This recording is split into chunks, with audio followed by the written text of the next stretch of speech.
I request all the audience for a standing ovation to Madam Nirmala Sitharaman for the recent surgical strikes, Pulwama.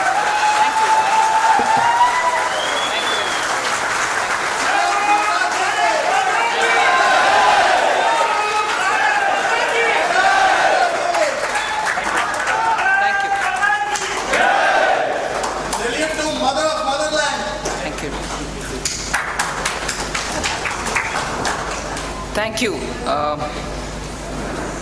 Yoganand ji, for arranging this, and Dr. Lakshman for ensuring that I come without any excuses.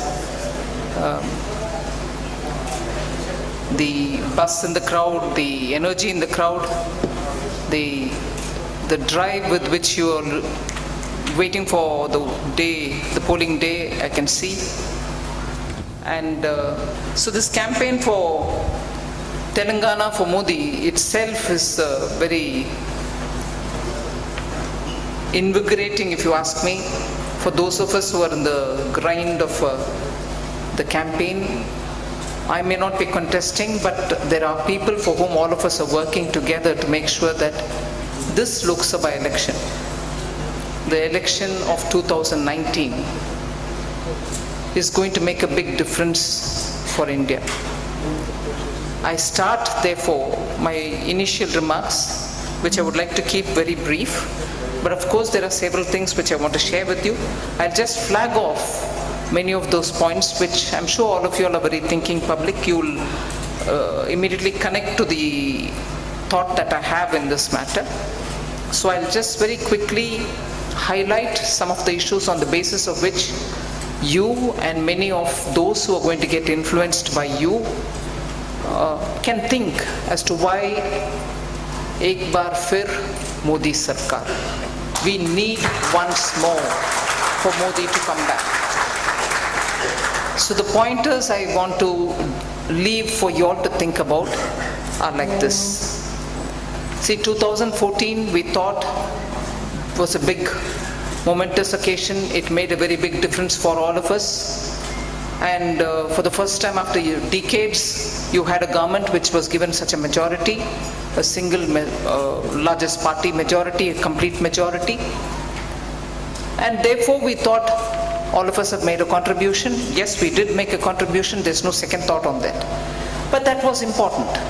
That was very important because it changed the course of the discourse in India, for democracy in India, for the way in which the thinking voter has to put all the facts before himself and look at the priorities. So 2014 was a landmark election with landmark outcome, and a government which came in place has showed in the 5 years that what it is capable of doing. Now I want to contrast that with 2019. 5 years of our government, 5 years of Modi's government, post which you're going for an election. Very different from 10 years of somebody else's government, the UPA's government, when Modi was in the opposition, Modi's party was in the opposition, he was in Gujarat, all of us worked to have him come here. But we have not done the game completely yet. The whole historic paradigm shift about which all of us are feeling with a sense of relief and happiness is not over yet. In fact, if you ask me, it's at a stage where if you leave it now, you're taking the country back, I would say, at least 50 years. If you give it that support, you will see rapid strides because the foundation, the systemic reforms, the de-weeding of those dead woods, either in law or in regulation, or in the way in which the system functioned or dysfunctioned, all that has been completely given a complete shake-up. Systems have been cleansed out. A lot of bureaucracy has been given reasons that now you have to work, and that change is showing. So at this stage, when the foundation for real reforms to take place, with some of them having already seen the light of the day, for us now to say, do you want to have a change, is just not going to benefit any one of us. I'm not fear-mongering, but be clear, you are all people belonging to very responsible institutions. You're part of large institutions or you run your own institutions. at a time when you made considerable change. Would you want to say, I've done the change and leave it halfway? I don't think. This is the time which, to me, much more than 14 is critical for us now to stand together, only because you have a leader who's putting the country before himself and his party. He's putting his country before with no self-driven motives. It's silly of me even to think I have to sell Modi. It's silly of me even to highlight the virtues of Modi. All of you all know it. That's why you've come up with Telangana for Modi. But because I want to flag that point out, saying here's a leader this country has been long waiting to have. We deserve a leader like Modi, who does selfless work, does put the nation before the country, the party and the family or himself. And he's openly showing what he's doing, and we are seeing all the differences which are happening. At this stage, therefore, thinking that we've made a difference in 14, for us to relax would be ruining 14, and therefore we have doubled the responsibility to ensure that 19 compared to 14 is even more important, even more critical. This election is for the country. This election is for the country. And why do I say it? All of you all here are people who are moving around the globe for your professions, for the domain in which you are experts in, or for tourism, or even to meet up with friends and relatives. I'm sure each one of you all have crossed the shores of India. Can you not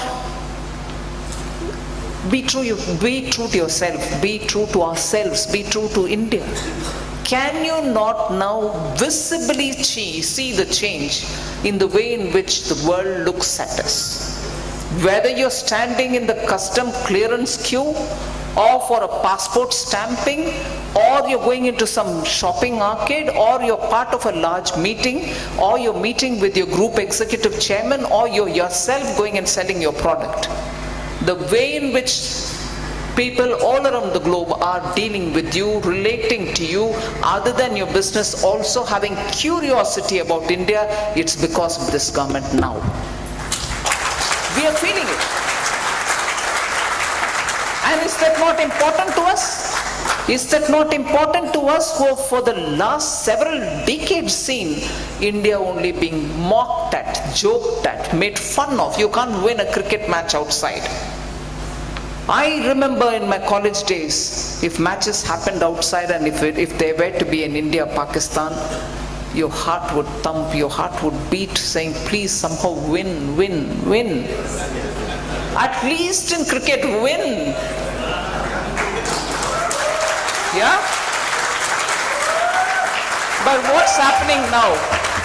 What's happening now? Cricket, of course, we are winning. We are thrashing countries. We are winning, all right. But that's the spirit with which India is playing globally for anything.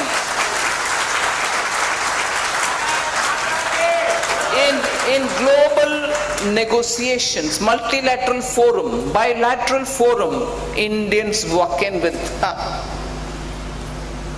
heads held high. Your positions are clear. You're stating it with confidence. You're seeking good bargains. You are asserting. You even have the clear head saying, it's all right. If it doesn't suit me, goodwill to you, goodwill to me, I'm going out. You're not walking out, but you're going out with strength only to come back to say, now, will you agree? That's the kind of credibility India has acquired. Credibility is not acquired just because of a handsome leadership. You know why I'm saying that? It's not handsome, Cambridge-educated leadership which is required. Handsome, Cambridge-educated leadership with clipped English Queen's accent is not just what is going to make it. The leadership today is able to go with confidence to say, my economy is performing. My people are skilled. They are talented youngsters who are coming out and doing the best for your countries.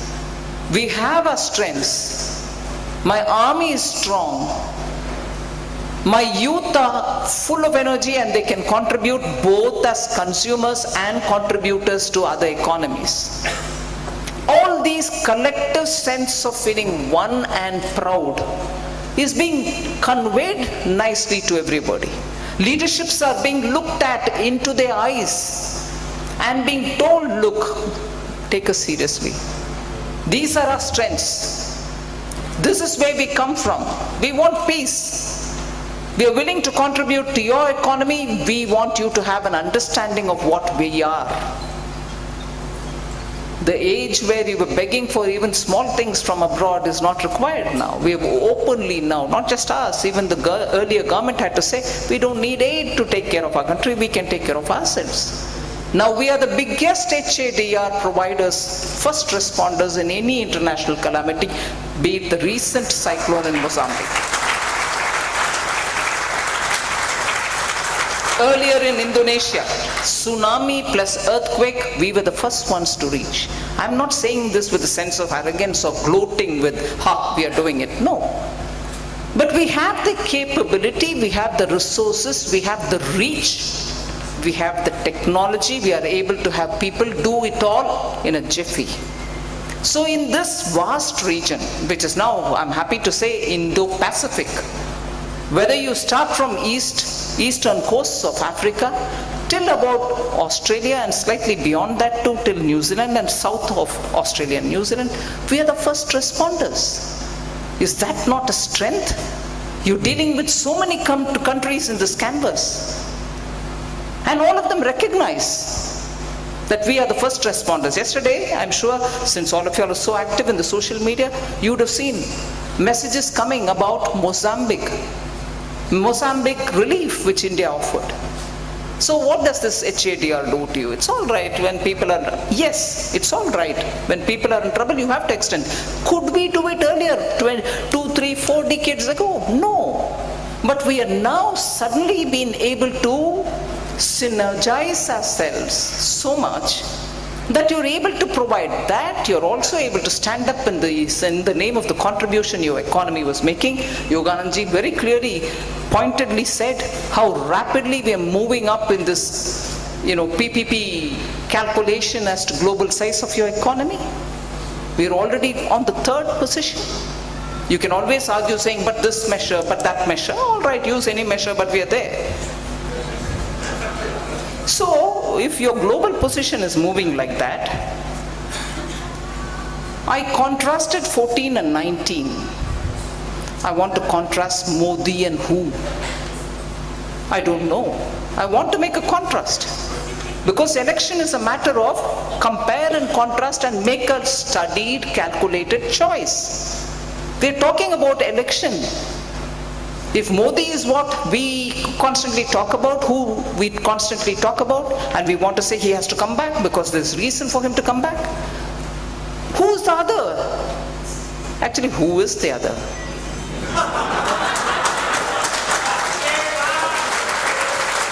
And therefore, is it one? Is it several? Is it going to be so many people for that one chair? Or is it that one? So who do I compare him with? For what qualities do I compare him with? For us to think. Now, suppose I want to think that in terms of that one national party which is now dwindled to lesser than probably a regional party. Look at the responsibility with which they have behaved as a party in the opposition. You have a global scale in the sense globally noticed, globally observed, globally remarked and questioned issue about Doklam. Everybody was talking about it. India was handling it with its cool-headedness. Doklam. At that time, any opposition would demand the government saying, I want your time, I want to come and meet you, members of parliament, myself, all of us would want to come and see and ask of you, what are you doing there? We have a right because we represent some people. No, we don't want to come and sit face to face with you and ask. We don't, we have a congenital dislike for Modi, so we are not willing to come. Who do they call? The Chinese ambassador. Just remember, this is the opposition party in India, which otherwise says opposition party is not being given respect, you don't respect institutions, you're breaking institution, democracy in India is my contribution to this country, you don't understand the role of opposition. You keep saying that, but you don't even recognize the government which you ran. This country ran with Congress's government for how many decades? But they don't want to talk to the government, they don't want to talk to the Prime Minister. They're talking to who? With Chinese ambassador when we are in the middle of Doklam. Now what do you take that for? Is it a responsible step of a responsible opposition or what? And are you now therefore going to have to compare Modi with somebody who led a responsible opposition, or somebody who led a kind of opposition which chose to do anything? One. Second, now obviously Dr. Lakshman nicely said about Balakot. You would want your armed forces to take strong action. You saw the mood in the country post Pulwama. Everywhere where we went with the soldiers' martyrs' bodies, the anger was searing, the disappointment. Everybody came and said, what are you going to do about it? Everybody knew about that anger. So for first few days the Congress party behaved saying, oh yes, despicable, cowardly, dastardly, usual words which they use. But when action was taken by us, what is being asked? How many people did you actually kill? Did you take selfies of them? Did the fighter pilot come down to check, count and say, oh no, one is mutilated but one is kicking for life, the other one? What's the proof?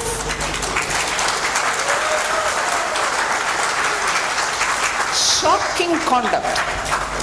Absolutely shocking conduct. And if anything, the morale of the armed forces is what is being hit at, because you can have people in the Air Force telling me now too, ma'am, it's a question of our honor. Our own people are questioning our honor. We've done this. By questioning the government in this matter, where this government has very clearly said, in fact, immediately after Pulwama, Prime Minister very clearly said what? It's now up to them. I have given the freedom for the armed forces to take a call as to when they want to do whatever they want to do. That freedom was given to them.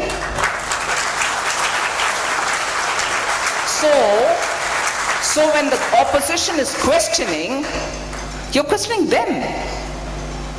And then you keep telling us, don't politicize Balakot. You're the one who's politicizing it by asking us for proof, by asking the government to say, did you really kill terrorists? Or did you really cross the border? But come on, Pakistan can ask it. Are you asking? Pakistan is the first one to put on Twitter, one of their armed forces, Major General or somebody says, we saw the aircrafts flee, they are Indian aircrafts flying for life. And they, scattered some bombs and went, not admitting what actually happened. They are claiming it. Jaish-e-Mohammed is claiming it. But here, you're questioning it. So, just flagging off the fact that Doklam, you trust the Chinese, now you don't trust the armed forces, you keep asking us for the proof. Then of course they have a set of supporters who will also say that one soldier who was sent back, the airman who was sent back, Pakistan Prime Minister needs to be given Nobel Prize. Yeah? And it's all right for Pakistan to say, because they have been terrible in terms of record of dealing with prisoners of war. I still feel very, very heavy in my heart when I think of the way in which our Jawans, our prisoners of war are handled by the Pakistanis, the way they handle. And till today I still feel very, very, heavy in my heart when I think of that one of our soldiers, brave man, who was caught and mutilated. His name, I think, is Kalia. Yes. Justice has to be given to him. It's not been given. The parents are going around saying, no justice for my son. That's the Pakistan we are talking of. And today, if they've returned one of our, airmen, they want a Nobel Prize for it. What happens? Will they give it back for Kalia? So, 91,000 soldiers who were caught by India in 1971 were unconditionally returned to Pakistan. Did any one of us think India should receive 91,000 times the Nobel Prize? Unbelievable. So this is the set of, the Bhajan Mandali that the Congress party has around here themselves, which will go on, yes, the statesman in Pakistan, give him Nobel Prize because he sent, we should talk with them because, one of our airmen has been sent back immediately. I'm not asking you to make a, terrible caricature of the Pakistan Prime Minister, but is this the time to say he's behaving like a statesman, but you give me proof? Where are your priorities? And this is the opposition party we have. Opposition at that time, not BJP, Jansangh, with Atal Bihari Vajpayee, stood with the government saying, yes, we need to think of Bangladesh and we need to do something about it. In fact, I said earlier I won't talk, it's just going on. I probably will conclude. Opposition and its sense of responsibility is something which I want all of you all to keep in mind. The initial years after 14, they were obstructionist in the parliament. Now, they are only churning out fakery every day, false allegations every day, about everyone. Look at the diary, the nonsense which they came up with about Yediyurappa yesterday. Nothing matches. Nothing matches. It has already been very clearly stated by the authorities that the papers are not even verifiable, but Yediyurappa openly came up saying, please check up my handwriting. Yesterday, Shri Arun Jaitley has written about it. We all saw it. Rafael, you saw the extent to which lies were perpetrated. They meet up with the former president of France. Just a few days before the meeting, the Congress spokesperson, it was again the famous Randeep Surjewalaji, who, obviously, said, no, this is something of national, security, national interest, we can't be talking about it. We won't be talking. It's for the government to talk with whoever, with the countries abroad. We won't be talking about it. I said this in the parliament also. But then after that he comes back to say, what did he say? The former president, that India's prime minister is a chor. Does international dialogues take place in these sort of words? I've never heard of it. There's never a record of any of such claims made by the opposition leader. Now again, therefore, who are we comparing? Look at the way in which that party, which is supported by the Bhajan Mandali, goes to Pakistan, says, help us to remove this man, Modi. Manishankar Iyer. Yeah, Veerappa Moily said, no, Indian Air Force's chief is a total liar. All right? About Rafael, when he said technical things, it's a good aircraft, it's nice, it's advanced, it's fun. No, he's a liar. He doesn't know the facts, I know the fact. And therefore I'm calling him a liar. Technical details. You also had Sandeep Dikshit, who said army chief is like a roadside sadakka gunda. That party's history of respecting Indian armed forces.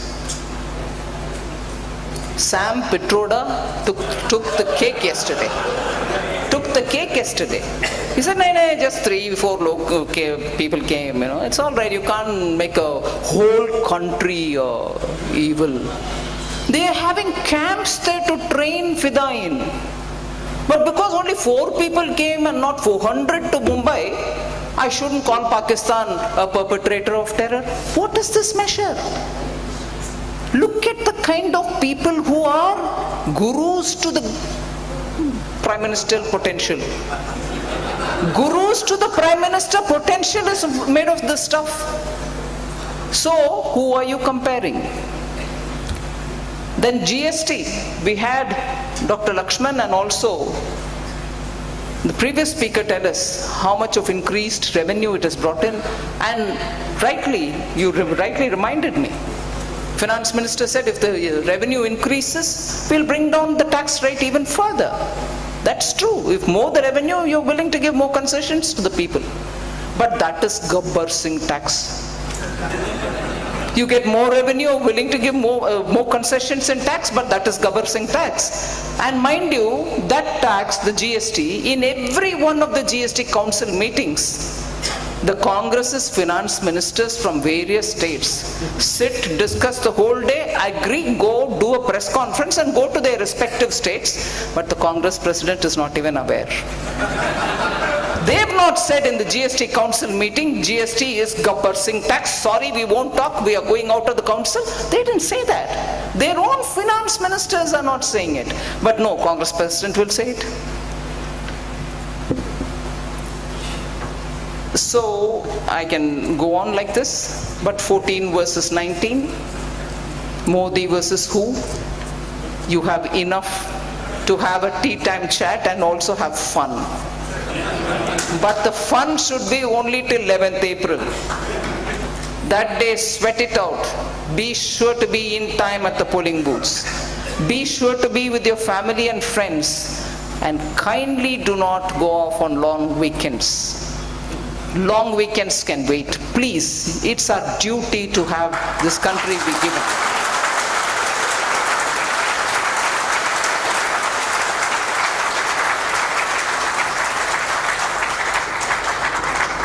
I actually request you full-heartedly, wholeheartedly, and haath jod karke, please ensure you cast your vote.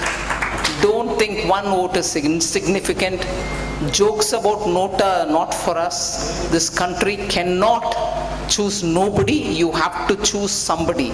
But choose that somebody who's proven in the 5 years that he's responding, he's cleaning up the system. India needs somebody like this. No point of all of us, look at Lee Kuan Yew, look up to Singapore. It's all right. Give our Lee Kuan Yew a chance.